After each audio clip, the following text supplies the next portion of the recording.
আজকের এই প্রেস কনফারেন্সে উপস্থিত সবাইকে আমি আমার কৃষি এবং কৃষক কল্যাণ দপ্তরের পক্ষ থেকে স্বাগত জানাচ্ছি। তবে প্রথমেই আমি সবাইকে অনুরোধ করব যে যে চলমান এই যে দুর্যোগ, এতে যে নিহত যারা হয়েছেন তাদের শোক সন্তপ্ত পরিবারের প্রতি এবং তাদের স্বর্গগত আত্মার সদ্গতির জন্য আমরা 1 মিনিট নীরবতা পালন করব।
সবাইকে ধন্যবাদ।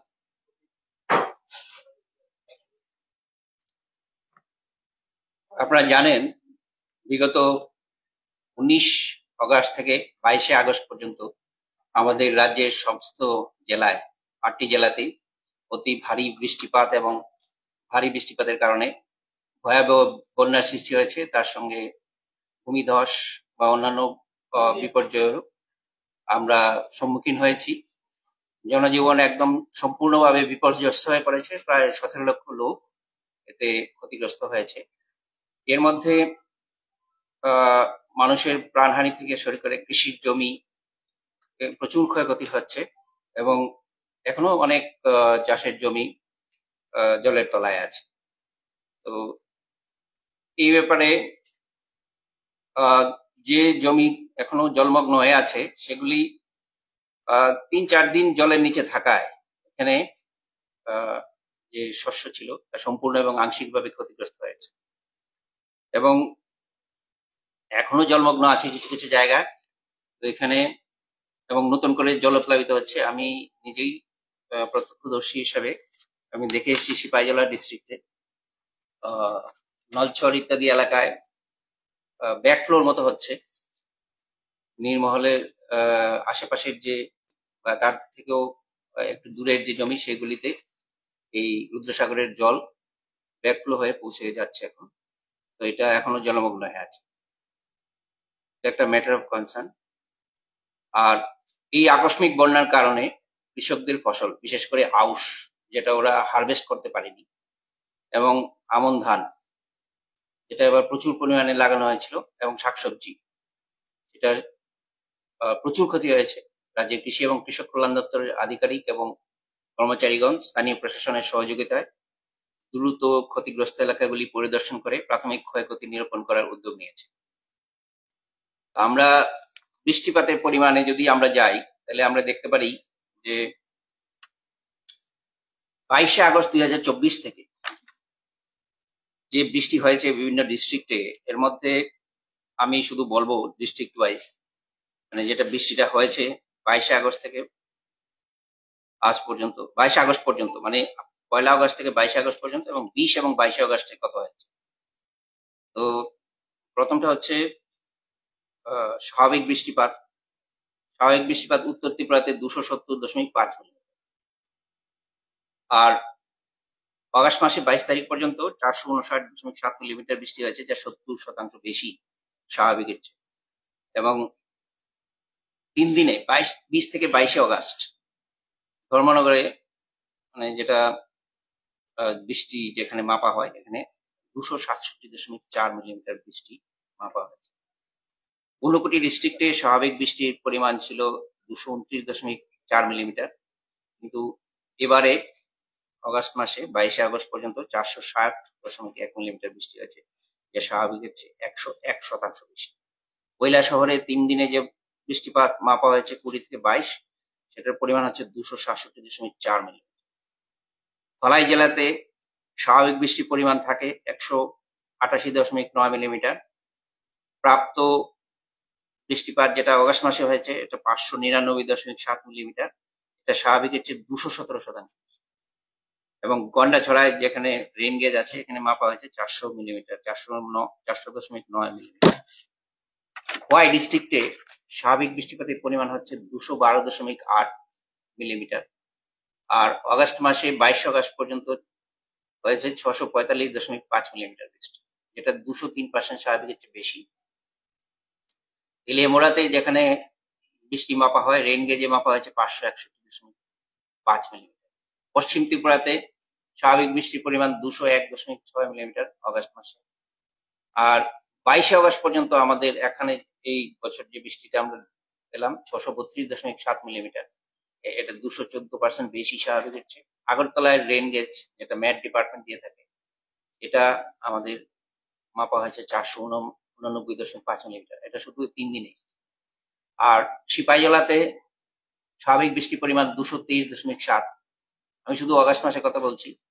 আর প্রাপ্ত বৃষ্টি যেটা 22 আগস্ট পর্যন্ত সেটা হচ্ছে 563.9 মিলিমিটার, স্বাভাবিকের চেয়ে 152% বেশি। সোনামুড়াতে মাপা হয়েছে 396.8 মিলিমিটার। গোমতী ডিস্ট্রিক্টে 205.7 মিলিমিটার স্বাভাবিক বৃষ্টির পরিমাণ, আর অগাস্ট মাসে যে বৃষ্টি হয়েছে সেটা 751.7 মিলিমিটার, 265% বেশি স্বাভাবিকের চেয়ে। কাকরাবনে রেন গেজে মাপা হয়েছে 498 মিলিমিটার বৃষ্টিপাতের পরিমাণ। দক্ষিণ ত্রিপুরায়, এটা সবচেয়ে বেশি ত্রিপুরার মধ্যে, স্বাভাবিক বৃষ্টির পরিমাণ এমনিতেও বেশি হয় 264.8, কিন্তু অগাস্ট মাসে 22 আগস্ট পর্যন্ত সেখানে বৃষ্টি হয়েছে 1288.9 মিলিমিটার এবং স্বাভাবিকের চেয়ে বৃষ্টির পরিমাণ হচ্ছে 387% বেশি। একমাত্র বগাফাতে 3 দিনে বৃষ্টি হয়েছে 944.2 মিলিমিটার, সেটা প্রায় রাজস্থানের কিছু কিছু অঞ্চলে শুধু 8 সেন্টিমিটার বৃষ্টি হয়, 9 সেন্টিমিটার বৃষ্টি হয় বছরে। প্রায় 10 বছরে যে বৃষ্টি হয় সেই বৃষ্টি 3 দিনে হয়েছে সাউথ ত্রিপুরায় বগাফাতে। বিভিন্ন এলাকায় আমাদের যে কৃষি এবং উদ্যান এবং ভূমি সংরক্ষণ বিভাগের অফিসাররা আছেন, ওনারা পরিদর্শনের পরে যে ছবি আমাদের কাছে এসেছে তাতে দেখা গেছে বিভিন্ন ধরনের ড্যামেজ সেখানে হয়েছে। এর মধ্যে কিছু আছে বৃষ্টির জলের সঙ্গে বয়ে আসা পলি মাটি, বালি এবং নুড়ি পাথর, সেগুলি জমে গেছে জমিতে এবং জমি সম্পূর্ণভাবে নষ্ট হয়ে গেছে। অনেক ক্ষেত্রে জলের তোড়ে জমির চারদিকের আল সেটা ভেঙে গেছে এবং ভেতরে আমরা ইংরেজিতে যেটাকে বলি গালি, সেটা ফরমেশন হয়েছে, গভীর নালার মতো সৃষ্টি হয়ে গেছে। তো এই মুহূর্তে এইসব জমিতে ফসল চাষ করা একেবারেই অসম্ভব। আর আমাদের রাজ্যে মোট 397টি সরকারি কৃষি বীজাগার আছে। এগুলি আমরা ভিজিট করার পরে দেখলাম এতে অনেক রাসায়নিক এবং জৈব সারের ক্ষয়ক্ষতি হয়েছে এবং সেচের মেশিনগুলি যেখানে রাখা হয় আমাদের বিভিন্ন কাস্টমার হায়ারিং সেন্টারগুলিতে, সেগুলি জলমগ্ন হয়ে পড়েছে এবং তাতে কৃষি যন্ত্রপাতিরও ব্যাপক ক্ষতি হয়েছে।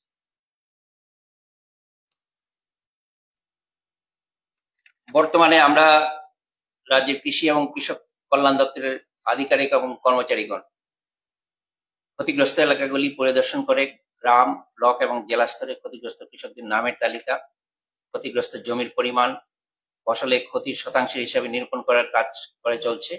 এর জন্য রাজ্য স্তর থেকে প্রতিটি কৃষি মহকুমা ভিত্তিক নোডাল অফিসার এবং জেলা স্তরে প্রভারী অফিসার নিয়োগ করা হয়েছে, যাতে তাদের মাধ্যমে দ্রুত ফসলের ক্ষয়ক্ষতি নিরূপণ করে রাজ্যের রাজস্ব দপ্তরে ক্ষতির বিস্তৃত বিবরণ দ্রুততার সঙ্গে জমা করা যায় এবং এসডিআরএফ এবং এনডিআরএফ থেকে নীতি নির্দেশিকা অনুসারে ক্ষতিগ্রস্ত কৃষকদের সহায়তা প্রদান করা যায়। গতকাল অবধি ক্ষয়ক্ষতির যে পরিমাণ, মানে 24 তারিখ পর্যন্ত যে প্রাথমিক তথ্য পাওয়া গেছে, তাতে ধান এবং শাকসবজি মিলিয়ে মোট 89,557.59 হেক্টর জমির ফসল ক্ষতিগ্রস্ত হয়েছে। এটা এর আগে আমাদের মাননীয় মন্ত্রী যে ফিগার দিয়েছিলেন এর থেকেও বেশি।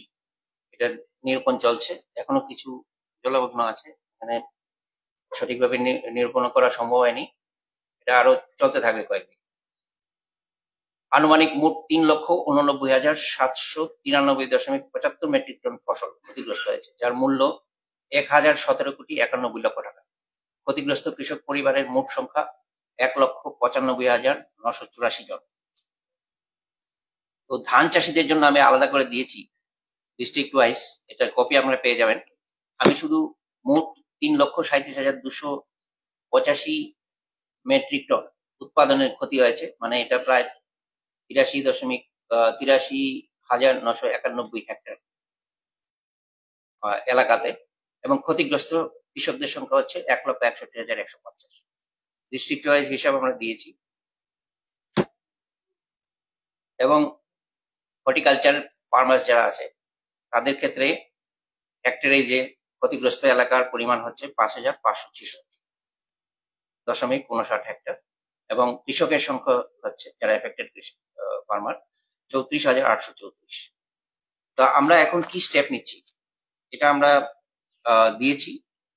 প্রথম আমরা আগে বলেছি যে ক্ষয়ক্ষতি দ্রুত নির্ধারণের জন্য রাজ্য স্তরের দপ্তরের প্রাকৃতিক বিপর্যয় মোকাবেলা কমিটি গঠন করা হয়েছে, এবং ক্ষয়ক্ষতি পরিমাণ এবং ক্ষতিগ্রস্ত কৃষকদের চূড়ান্ত তালিকা দ্রুত নিরূপণ করে ক্ষতিপূরণ এর জন্য রাজ্যের রাজস্ব দপ্তরে পাঠানো ব্যবস্থার জন্য প্রয়োজনীয় উদ্যোগ নেওয়া হয়েছে।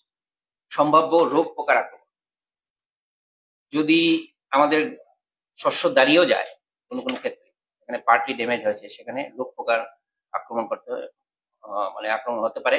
এর মধ্যে হিসপা, এই কীটের আক্রমণ হওয়ার পরিমাণ মানে এটা আমরা বেশি লক্ষ্য করি।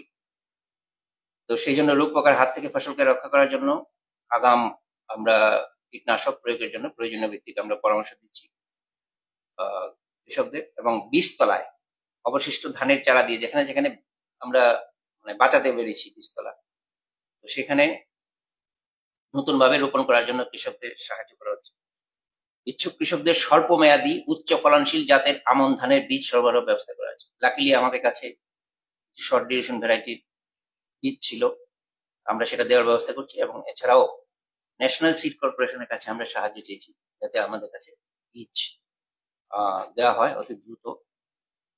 প্রাক শীতকালীন সবজি, যেটা সবজির শর্টেজ হতে পারে, এটা আমরা জেনেছেন, এটা যাতে আমরা মাস 2-এর মধ্যে সমাধান করতে পারি, তার জন্য প্রাক শীতকালীন সবজি বীজের দ্রুত যোগানের ব্যবস্থা করছি আমরা। আমাদের কাছে যেটা আছে এটা, এবং বাইরে থেকে আনার চেষ্টা করছি। ক্ষতিগ্রস্ত পান বরজগুলি আমরা পুনর্নির্মাণ করার পরিকল্পনা নিয়েছি। রবি খন্দের স্বল্প মেয়াদী জাতের শর্ট ডিউরেশন ভ্যারাইটি গম, পালসেস এন্ড অয়েলসিডস আমরা দ্রুত সরবরাহের ব্যবস্থা করছি। ক্ষতিগ্রস্ত জমি থেকে বৃষ্টির জলের সঙ্গে বয়ে আসা পলিমাটি, বালি এবং নুড়ি পাথর ইত্যাদি সরানোর জন্য জেলা প্রশাসনের সাহায্য নেওয়া হবে। সম্ভবত MGNREGA স্কিম বা অন্য কোনো স্কিম যার মাধ্যমে এই রেস্টোরেশন করা যায়, সেই অ্যাকশন প্ল্যান আমরা নিচ্ছি। রবি খন্দে চাষের জন্য প্রয়োজনীয় রাসায়নিক এবং জৈব সারের যোগান সুনিশ্চিত করা হচ্ছে। দ্রুত বন্যার জল কৃষি জমি থেকে কিভাবে ড্রেন আউট করা যায় তার জন্য আমরা অ্যাডভাইস দিচ্ছি। এই দুর্যোগপূর্ণ পরিস্থিতি মোকাবেলায় রাজ্যের কৃষি এবং কৃষক কল্যাণ দপ্তর সর্বতভাবে আমাদের অন্নদাতা কৃষকদের পাশে থাকবে, এই এটা আমি নিশ্চিত করতে চাই আজকে সবার সামনে। এবং রাজ্যের সমস্ত কৃষকদের নিকটবর্তী কৃষি অফিস, উদ্যান এবং মৃত্তিকা সংরক্ষণের অফিস বা কৃষি বিজ্ঞান কেন্দ্রের সঙ্গে যোগাযোগ করার জন্য আমরা প্রয়োজনীয় পরামর্শ নেওয়ার অনুরোধ জানাচ্ছি। সেই সঙ্গে শেষ করার আগে আমি যারা রেস্কিউ এবং রিলিফ ওয়ার্কার, NDRF এর, SDRF এর, আমাদের TSR ফোর্স, ডিস্ট্রিক্ট অ্যাডমিনিস্ট্রেশন, অন্যান্য ডিপার্টমেন্টের যারা কাজ করেছেন, নিরন্তর রেলেন্টলেসলি সার্ভিস দিয়ে গেছেন রাজ্যের জনসাধারণ যারা ক্ষতিগ্রস্ত হয়েছিলেন, তাদের আমি ধন্যবাদ জানাচ্ছি। এবং এটা এখনো চালু আছে দক্ষিণ গোমতী ডিস্ট্রিক্টে, দক্ষিণ ত্রিপুরাতে। তো আমি আশা করব আমরা এই বিপর্যয় কাটিয়ে ওঠে আবার স্বাভাবিক জীবনে ফিরে আসতে পারবো, এবং রাজ্য উন্নয়নের পথে আবার ঘুরে দাঁড়াবে। ধন্যবাদ।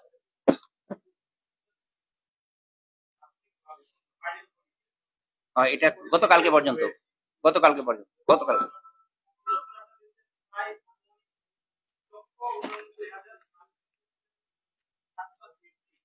হুম, ইয়েস। হুম,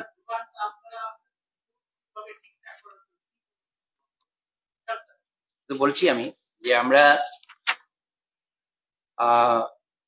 শর্ট ডিউরেশন ভ্যারাইটি বীজ দেওয়ার ব্যবস্থা করছি, সঙ্গে রাসায়নিক যেগুলি আছে এখন, যে বেঁচে আছে সেগুলি, ক্রপগুলি এখনো আছে, সেগুলির জন্য আমরা রাসায়নিক এবং পেস্টিসাইডস দেওয়ার ব্যবস্থা করছি, যাতে সেগুলিতে রোগ পোকার আক্রমণ না হয়। আর আক্রমণ হওয়ার সম্ভাবনা খুব বেশি, এটা একটা।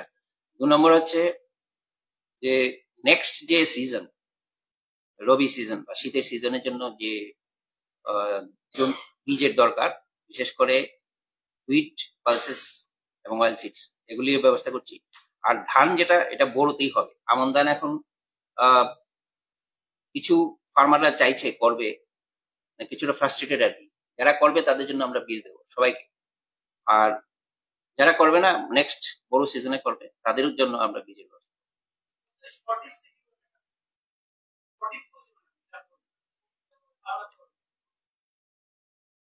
শর্টেজ কাভার আপ করার জন্য আমরা তো বাইরে থেকেও বীজ আনছি, বীজের তো দেখতে হবে আমাদের। আর কিছু তো সবার কাছেই মজুদ থাকে, এই না যে 3-4 মাসের ফুড গ্রেনস আমাদের রাজ্যে মজুদ আছে। তো এটা তো বিভিন্ন ব্যবসায়ীদের কাছে আছে, ফুড ডিপার্টমেন্টে আছে, এফসিআর গোডাউনে আছে, এগুলি তো থাকে। আর আমরা তো প্রোডাকশন নিয়ে কনসার্ন, প্রোডাকশনটা যাতে হয়। তো এখানে আমার মনে হয় না 50%-এর মধ্যে 25%-এর মতো বেঁচে থাকতে পারে, 75%-এর মতো ক্রপ নষ্ট হয়ে যাবে। আমরা আশা করব বিভিন্ন রকম প্র্যাকটিসের মাধ্যমে বড়তে বেশি করে এরিয়া যাতে আমরা নিতে পারি, এর মাধ্যমে আমরা চেষ্টা করব যাতে ক্ষতিপূরণ করা যায়। আলু তো আমাদের আলুর এখনো সিজন আসেনি।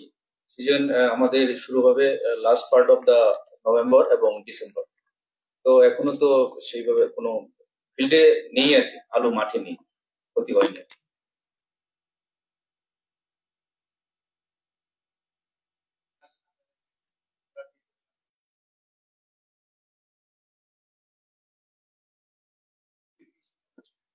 একটা তো এসডিআরএফ থেকে আছে, এটা বাদে আমি মনে করি যে পিএমএফ এর যে যারা সাবস্ক্রাইবার আছে, খুব বেশি না সংখ্যাটা, এবার একটু কম আছে, কারণ এনরোলমেন্টটা কম হয়েছে।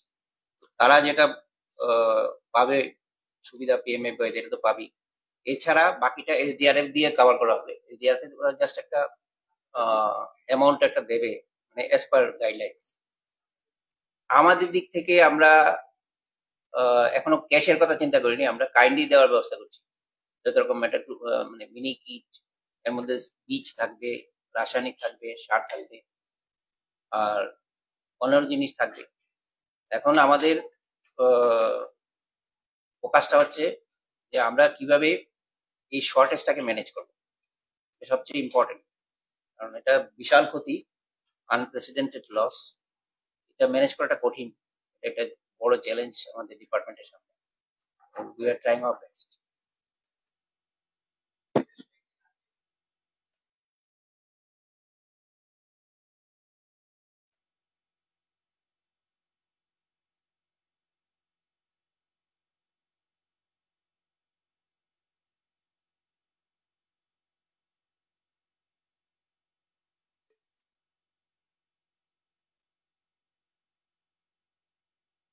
আগাম সতর্কতা দিয়েছি, কিন্তু যে ধরনের প্রাকৃতিক দুর্যোগ, যে ন্যাচারাল আর কি, এটা ডেলিউজ, এই ধরনের আনপ্রেসিডেন্ট আমার মনে না আমার জীবিতকালে, I am more than 60 years old, তো 60 বছরের জীবনে আমি দেখিনি এত বৃষ্টি। তো এটাকে কন্টেইন করা with advisory is one of the most difficult thing. এটা তো আমাদের যে মেসেজ আছে না, এটা সবসময় যায়। আমাদের এখানে আইসিআর যে ডিপার্টমেন্ট আছে, ওখান থেকে একটা ফোরকাস্ট করে, তারপর একটা অ্যাডভাইজারি দেওয়া হয়। অ্যাডভাইজারিটা এগ্রো অ্যাডভাইজারি বুলেটিন বলে দিন।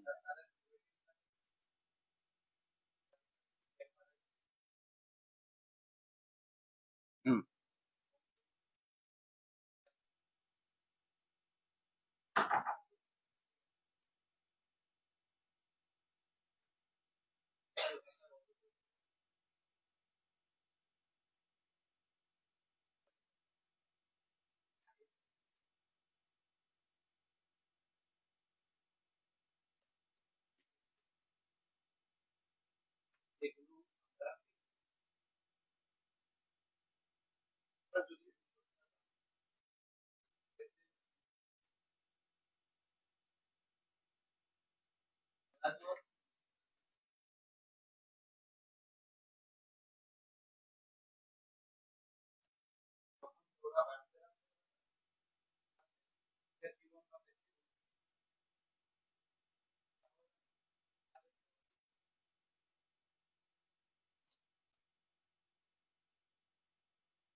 তাহলে আমরা পত্রিকার মাধ্যমে মেসেজের মাধ্যমে দিই না? আমাদের একটা কমিটি আছে ত্রিপুরা রাজ্যে আইসিআর এর তরফ থেকে, যেটাকে বলা হয় গ্রামীণ কৃষি মৌসুম সেবা। ওনারা কিন্তু প্রত্যেক 3 দিন পরে পরেই ওনারা কিন্তু মেসেজ আমাদের ডিপার্টমেন্টে দিয়ে দেয়। আমরাও সেভাবে, এবং ওনাদের যে আছে অ্যাপস আছে, যে যে এগ্রোমেট অ্যাডভাইজারি সার্ভিসের, যেটা গ্রামীণ কৃষি মৌসুম সেবার অধীনে, ওটা সবাই ট্যাগ করা আছে। আমাদের আমাদের এগ্রিকালচার সুপারিনটেন্ডেন্ট থেকে আরম্ভ করে ডাইরেক্টর লেভেল পর্যন্ত এবং সেক্রেটারি স্যার পর্যন্ত এটা আছে।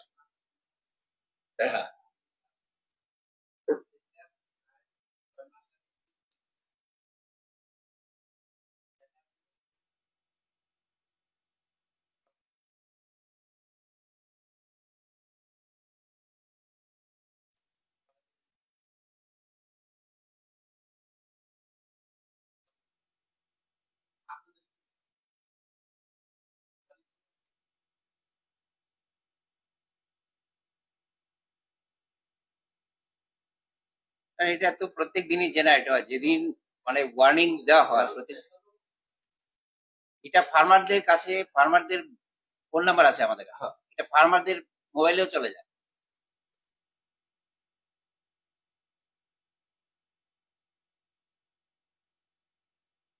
এটা তো ফার্মারদের নিজস্ব যে সিদ্ধান্ত।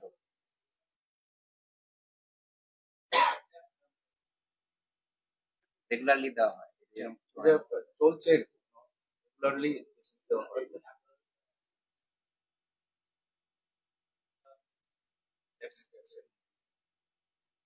তো দিছি আপনাদের কাছে, যেটা আমাদের কাছে আছে এটা আমরা দিছি, অ্যাডভাইজারি ছিল আমরা দিছি।